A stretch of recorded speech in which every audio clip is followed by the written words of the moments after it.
I'm offering you the opportunity to become a Kingsman. Like a spy. Of sorts. 5, 4, 3, 2, 1. It's a bit much, isn't it?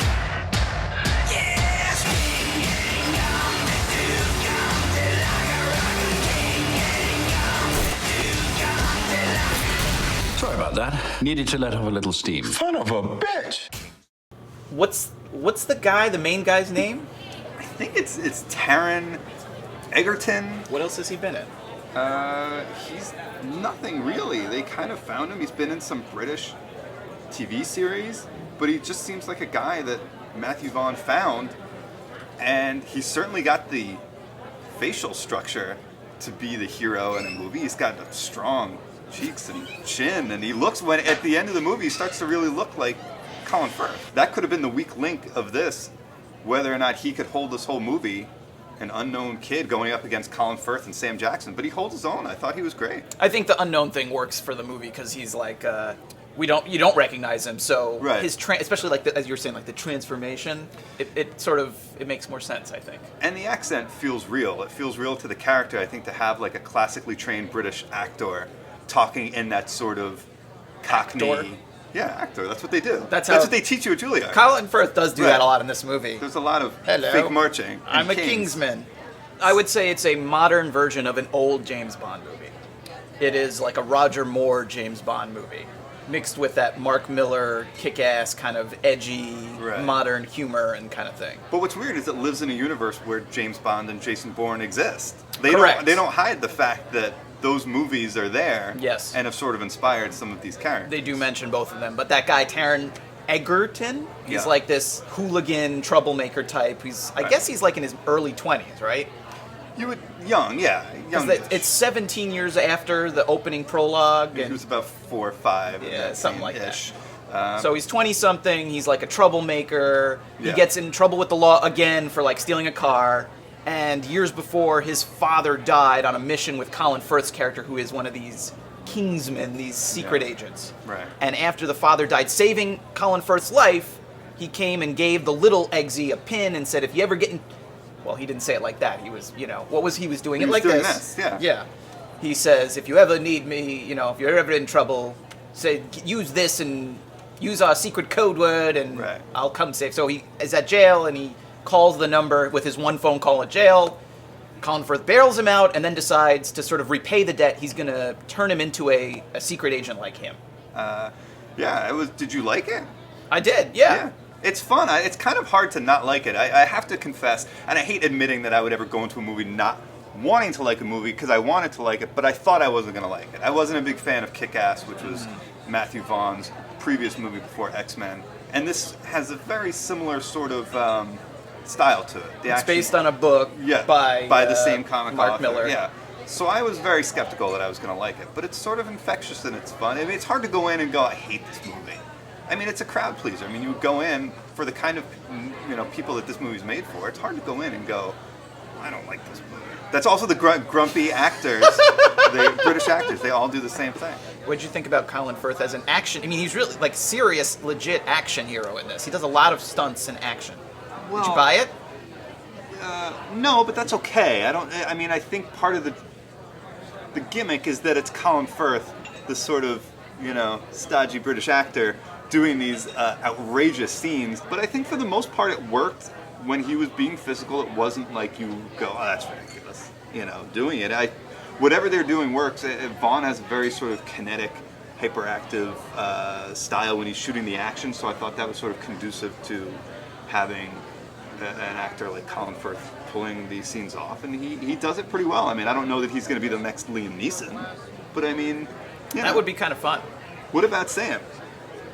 Well, I mean, I keep going back to those. I hate to be a broken record, but I keep going back to those 70s Bond movies. Yeah. I mean, he just has. I mean, that's clearly what he was going for. All those Bond villains always had either a lisp or some kind of weird affectation.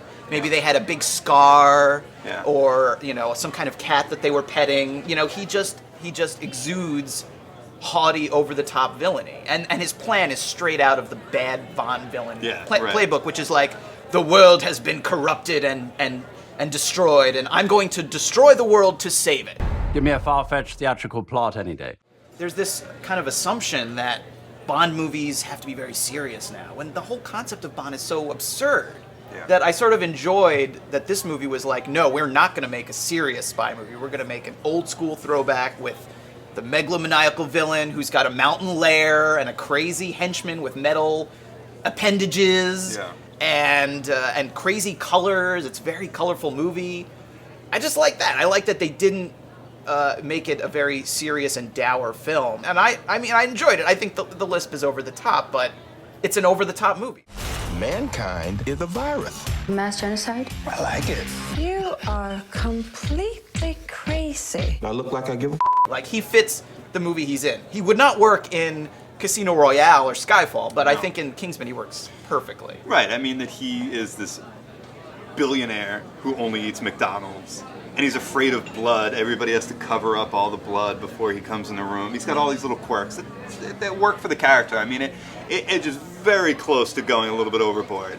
But he toes that line pretty well. I feel like he knows what he's doing. It was a well-cast film all around. I was looking up the actress who plays the sword-walking woman. Gazelle, I believe, is her name. And she's like a dancer from, that's her trade. I think she was Argentinian. And she hadn't really done any movies before, so they took another risk with her, but I thought she was great. I mean, really, her job is to jump and flip around and slice people open.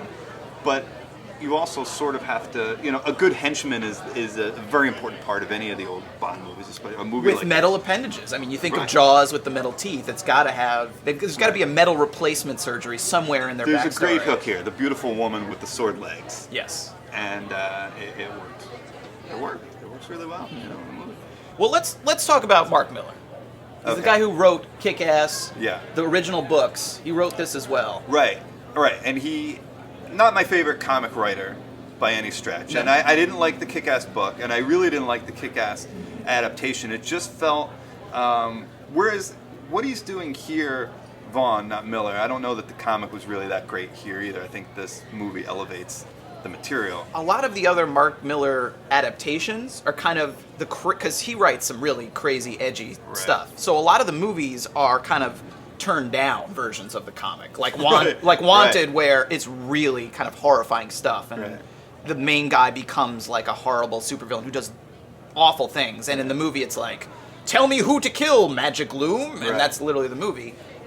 Kingsman is a little different because actually the book is kind of turned down, and the movie is kind of the turned up version. Way up, because it has a lot more sex, and it has a lot more violence, really graphic violence, and just the colors, everything about it seems turned up, which is interesting. And maybe that's why I like this one more, is that it actually feels, the book almost feels unnecessary. Like, I wouldn't recommend people read the book. It's not bad, but it almost feels like it was made just to make the movie. The biggest change from the book to the movie is there's the word Kingsman, which is the title of the film, is never mentioned. That's a Fox marketing thing. It was originally, the movie was originally called The Secret Service, and for some reason they felt like that couldn't sell the movie, and then they called it Kingsman: The Secret Service, which is a very clunky title. I hate titles with those the colon. Right. Why do I Call just it call the it Kingsman or call it Secret the Service? Secret Service, not both. Why do we need both? In the book, they are the Secret Service, of the British Secret Service, and it's, like they're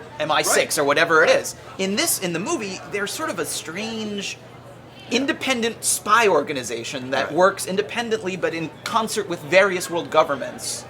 And their secret headquarters is in a bespoke tailor on Savile Row in London. Which, again, that's all...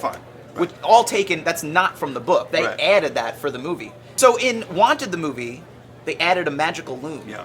In Kingsman the movie, they added bespoke tailoring. So Something about fabric. There's something sewing fabric. Yeah. I'm like waiting, like what's like maybe like in Captain America: Civil War, which is based on a Mark Miller book, like Captain America will be hanging out in like the Gap or something. I think this is actually Matthew Vaughn's best movie, having looked back at a lot. I mean, maybe Layer Cake, you could say. I like Layer Cake a lot, but Kick-Ass, we both agree. Yeah. Probably not as good as Reputation. Definitely not. The Reputation has gone down. I feel like it got hot out of maybe South by and some other festivals. There's some cool stuff in it, but I feel like the stuff that's good in it is so good, which is Nick Cage and Pink Girl. It kind of overwhelms the rest. But anyway, and Stardust, I think, is kind of First Class is all right, but I really think this is kind of the most coherent thing he's made. That really feels like a vision. Like he wanted to do this thing, and it doesn't feel micromanaged by a studio. It doesn't feel like it's been edited down or restricted. As you said, it's R-rated. Right. It's fun. It's crazy. I think where I'd agree with you is this feels very much singular to himself. Whereas if somebody didn't tell you, you could watch First Class and not even know it was a Matthew Vaughn movie. Right. He did a great job directing. It's a great movie, but this feels like his movie.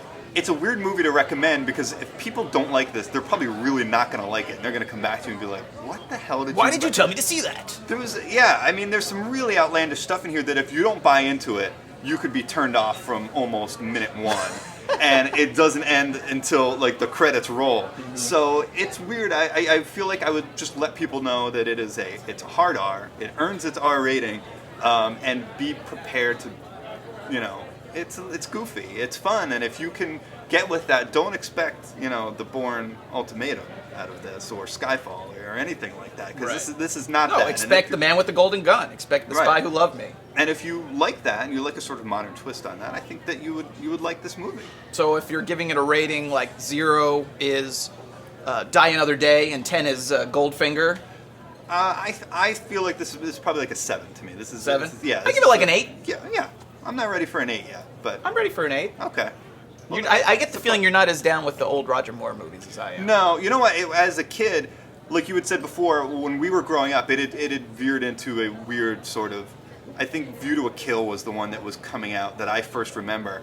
And it had such an air of sort of staleness to it that I was turned off from the James Bond franchise for a long time, and I didn't really catch up to them until I was in college, and then I had to go back and watch a lot of the old ones. Right. So I was off Bond.